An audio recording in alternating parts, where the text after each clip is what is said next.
Capricorn.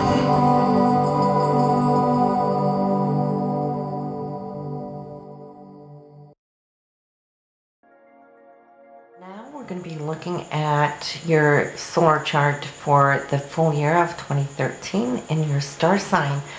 And basically what we're going to do today is take Mars, where it currently is now in January, and follow its motion and to see where it kind of ends up at the end of the year. What this will do will help to jumpstart you, knowing where Mars is, where you can hone in on the best energy available to you, which Mars is all about, and which arena of life is affecting you, so you can take that action and start building and see what you can accomplish there by the end of 2013. Also, we're going to look a little bit at Jupiter. I'm not going to give too much attention to it. It's only going to change a sign here throughout the year. And besides, we're going to be covering that on a monthly basis on your monthly tubes anyhow. But most interestingly is the big challenge we're all facing with that Uranus-Pluto. We all have it in our charts. We all have it in different parts of our charts. So I want to kind of scope out to you on your specific star sign to see where it's sitting, where Uranus is sitting, and where it's going to be hitting Pluto, and what your specific challenge is going to be.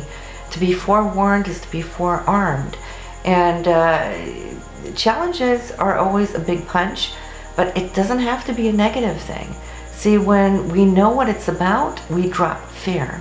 We only fear what we don't know, and this is when we turn all rigid and we kind of scramble to kind of hang on to old security, and where we freeze. See, it's like if we take another image and think about somebody who's drowning. What's the difference between somebody drowning and somebody coming in by free will, coming in and saving that person? What's the difference between the victim and the hero?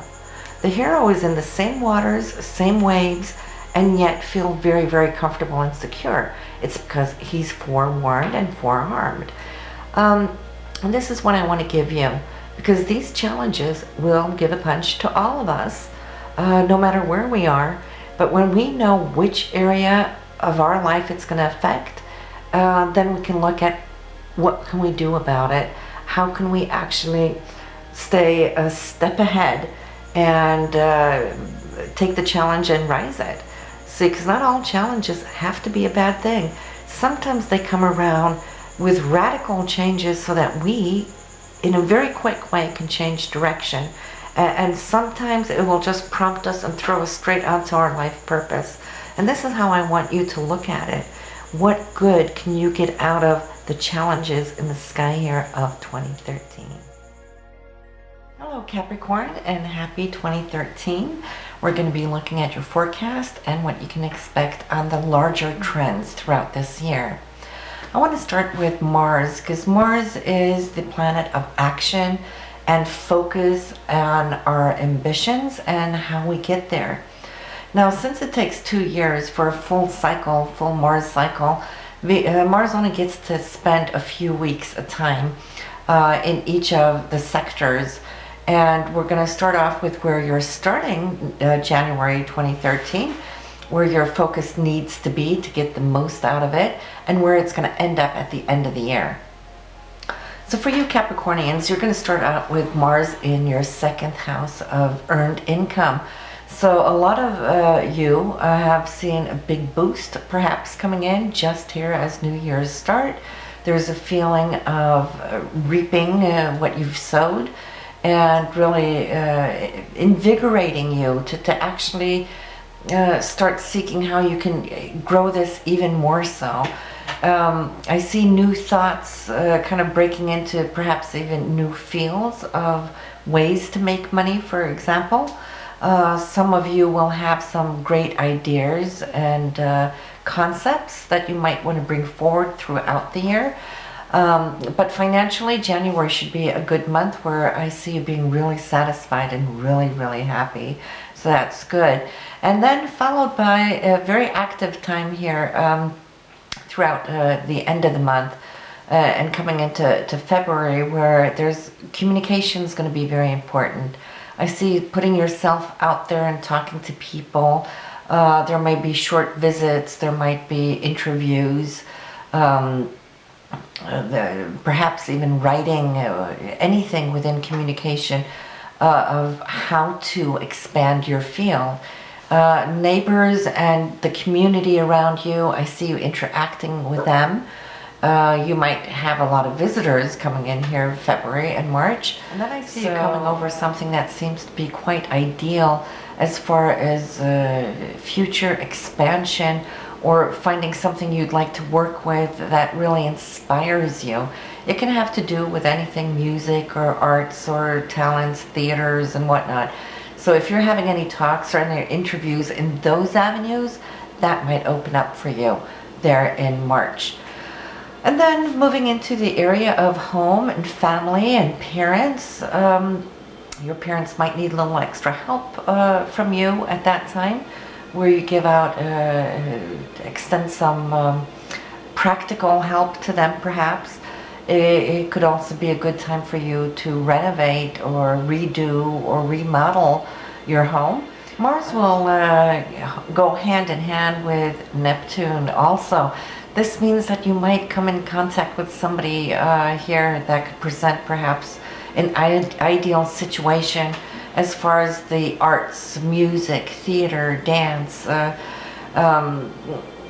perhaps in a new avenue that you want to look at as far as work coming in. And so any communications you have with people in any of those areas might open a door for you. So look out for March as far as that goes.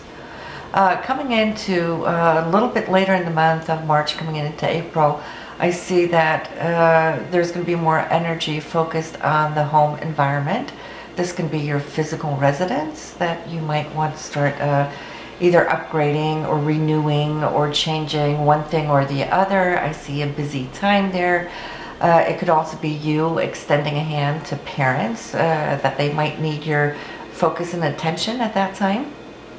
But it's pretty much your foundations. It's you kind of looking at, okay, this is where I am, but where do I go from here? Because Mars is going to be at the bottom of your chart and it's going to start rising up to the 10th house of career, which it will be within a year from then.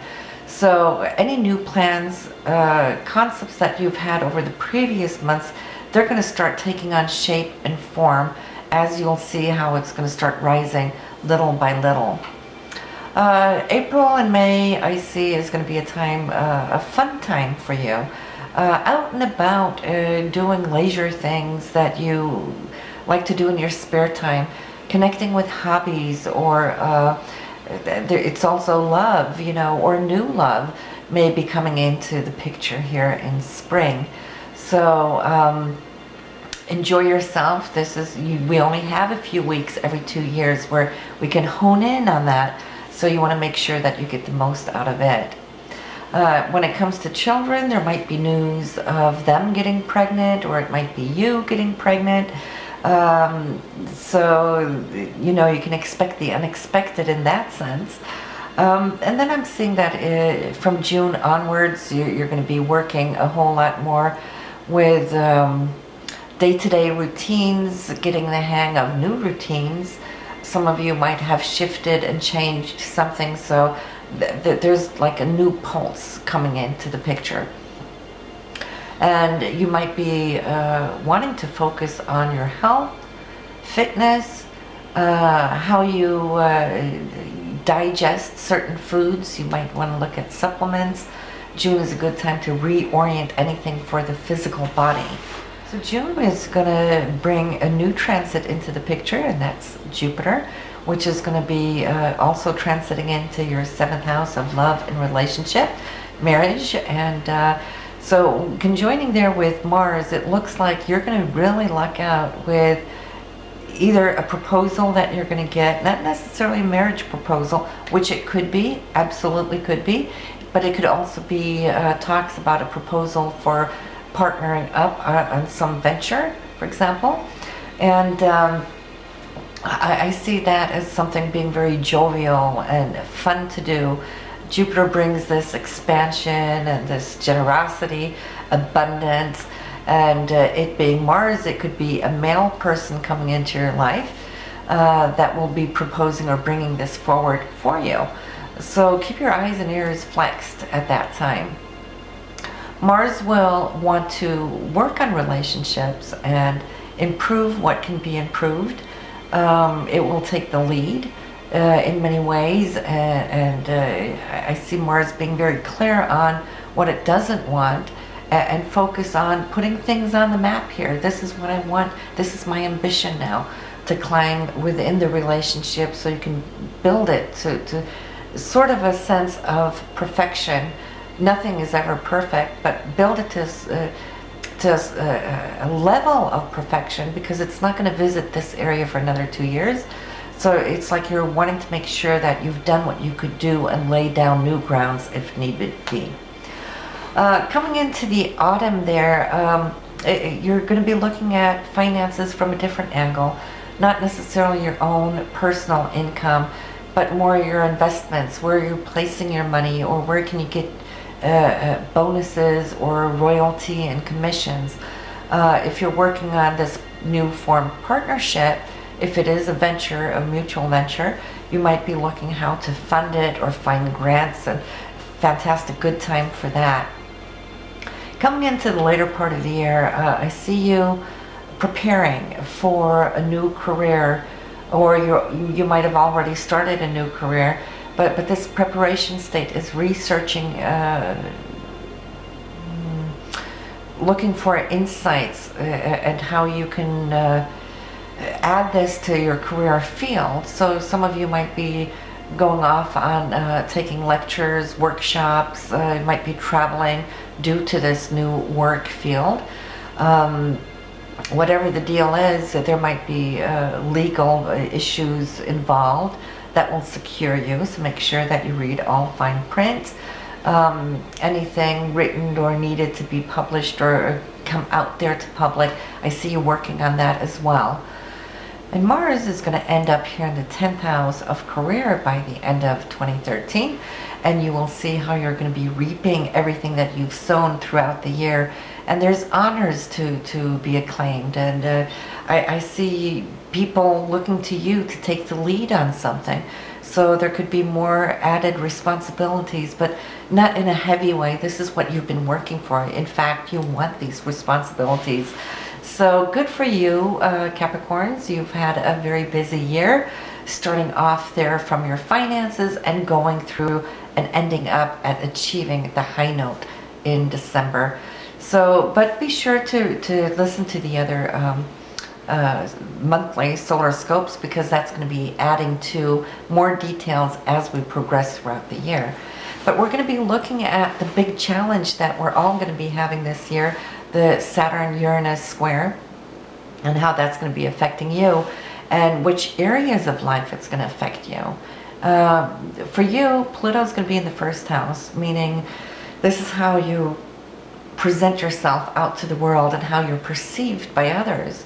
And just recently, Capricorn, many of you have risen to a new height, a new status, and I see you kind of embodying more power. And this power will definitely be seen from those who've known you from before.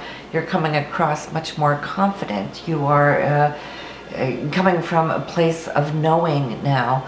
And this is going to be with you for the next 13 years at least. So the challenge will be coming from the fourth sector, which is your home environment. You might have to give up something there, or something may be changing in your home environment. Some of you may need to move or expand or be displaced to a new place that wasn't really by choice but came on really quickly. Or maybe you embraced this sudden change coming in, and that could be due to your career too, where they're asking you to relocate. As long as you embrace it and see it as a new opportunity, the challenge won't be all that difficult. It's only difficult when we resist it, and resistance only comes out of the unknown. We fear what we don't know. So I just tell you right now, let go, let God, and see what comes from it, because it is all about renewing. both Pluto and Uranus wants to shun you over onto a new path of growth. And some of these old things that you've relied on in the past, they've served their purpose, you know, so you're coming into these new scenarios and it's going to be happy. It's going to be really nice. So I wish you well with that, and subscribe to your monthly scopes and get more updates. So until then, next time, bye for now.